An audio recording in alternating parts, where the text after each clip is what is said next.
নমস্কার বন্ধুরা, কেমন আছো তোমরা? প্রশ্নতে এসেছি। নাম পুষ্কর। লেখক ষষ্ঠীপদ চট্টোপাধ্যায়। গল্প পাঠে আমি সাধন ঘোষ। তোমাদের যে গল্পটি আমি বলছি সেটা অনেক অনেক আগের কথা। হাওড়া বাসতলা শ্মশানে রাত বিরেতে ভরা পোড়াতে যাওয়া একটা রীতিমতো ভয়ের ব্যাপার ছিল তখন। চারিদিকে ঘুটঘুট করতো অন্ধকার বাঁশবন, আগাছার জঙ্গল। শুধু তাই নয়, নানান রকম ভৌতিক ব্যাপারও ঘটতো সেখানে। সেবার গ্রীষ্মের শুরুতেই হঠাৎ এই অঞ্চলে খুব মহামারী দেখা দেয়। তা এক সন্ধ্যায় মধ্য হাওড়ার রামকৃষ্ণপুরের এক ভদ্রলোক কলেরায় মারা যান। এই মরা তো সারা রাত ফেলে রাখা যায় না, তাই মৃতদেহ নিয়ে বাড়ির লোকেরা চলল শবদাহ করতে। 4 জন কেঁদো আর 2 জন বাড়তি, মোট 6 জন। সঙ্গে ভদ্রলোকের ভাইপোও ছিল। ভাইপোর নাম বিশু। সে ছিল খুব ডাকাবুকো। গোছগাছ করে মরা নিয়ে যেতে রাত হয়ে গেল অনেক, তা প্রায় 10টা হবে। মরা শ্মশানে নামিয়ে অন্যান্য কাজে মানে কাঠকুটো, নতুন কাপড়, মেটে কলসি ইত্যাদি জোগাড় করতে সবাই চলে গেল। শুধু মরা আগলে বসে রইল বিশু। সামনেই শ্মশানকালীর মন্দির। মন্দিরে একটি রেডির তেলের প্রদীপ জ্বলছিল। দেবী মূর্তিকে দেখাচ্ছে অতি ভয়ঙ্করী। এছাড়া ঝোপঝাড় থেকে কীটপতঙ্গের ডাক, শ্মশানের নিম গাছ বটগাছ থেকে প্যাঁচার ডাক ও শেয়াল কুকুরের চেঁচানিতে এক ভয়াবহ পরিস্থিতির উদ্ভব হয়েছে সেখানে। সে এমনই এক পরিবেশ যে বিশুর মতো সাহসী যুবকেরও বুক কেঁপে উঠতে লাগলো মাঝে মাঝে। এরই মধ্যে একবার মরি পড়া বামুনটা এসে বলল, এ কি, তুমি একা? আর কেউ নেই?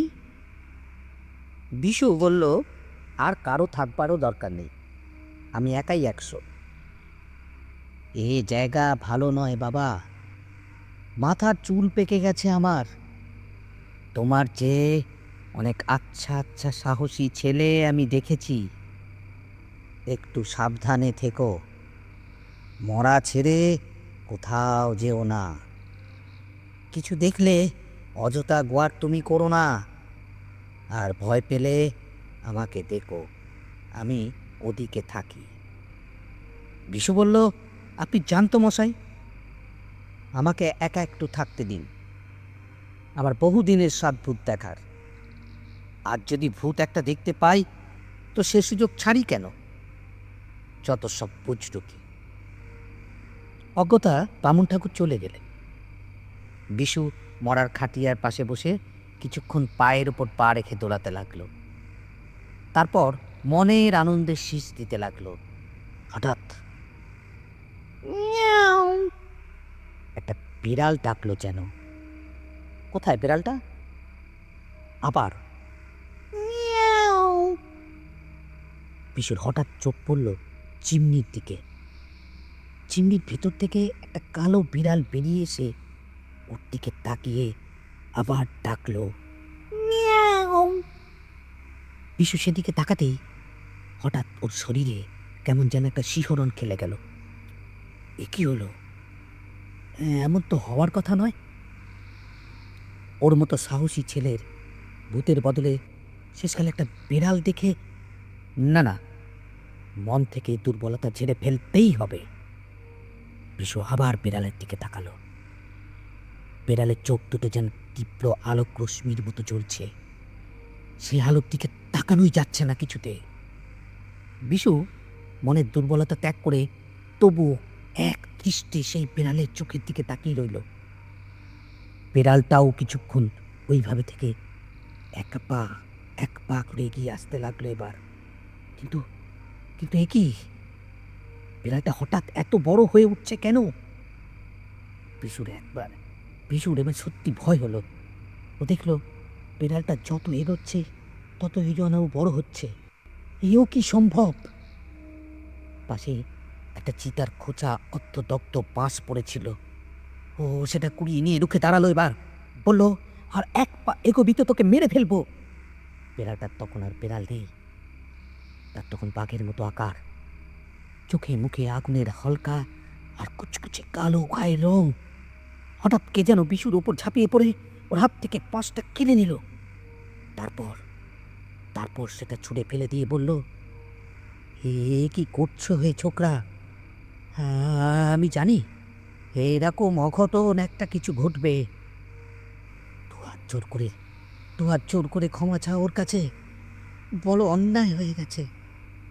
বলে বামুন নিজেই বলতে লাগলো, তুমি ওকে ক্ষমা করো বাবা, তুমি ওকে ক্ষমা করো। ও ছেলে মানুষ, ওর অপরাধ নিও না। তুমি স্বস্থানে ফিরে যাও, তুমি স্বস্থানে ফিরে যাও। বিশু নিজেও তখন ভয়ানক ঘাবড়ে গেছে। সেও একবার হাত জোর করে বলল, আমি তোমাকে অবিশ্বাস করেছিলাম, তাই কি তুমি এমন রূপে আমাকে দেখা দিলে? আমি তোমার কাছে ক্ষমা চাইছি, আমি তোমার কাছে ক্ষমা চাইছি। কথা দিচ্ছি, কথা দিচ্ছি, আর কখনো তোমার অস্তিত্বকে আমি অস্বীকার করব না।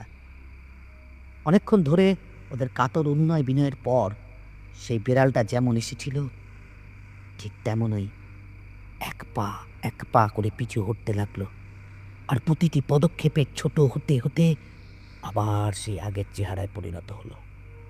তারপর ওই চিমনিটার ভেতরে ঢুকে যেতেই মাথায় হাত দিয়ে ধপ করে মাটিতে বসে পড়ল বিশু। ওর গা দিয়ে তখনও তরতর করে ঘাম ছুটছে।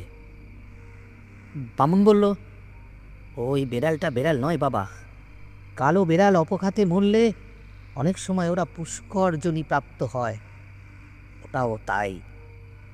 মাঝে মধ্যে তিথি নক্ষত্রের দোষ ঘটলে ওকে এখানে দেখা যায়। ও জেগে উঠলে কারো সাধ্যি নেই ওকে আটকায়। আমি আসতে আর একটু দেরি করলেই ও তোমাকে শেষ করে ফেলতো। বিশু বলল, আপনি না এলে আমি সত্যি রক্ষা পেতাম না ঠাকুরমশাই।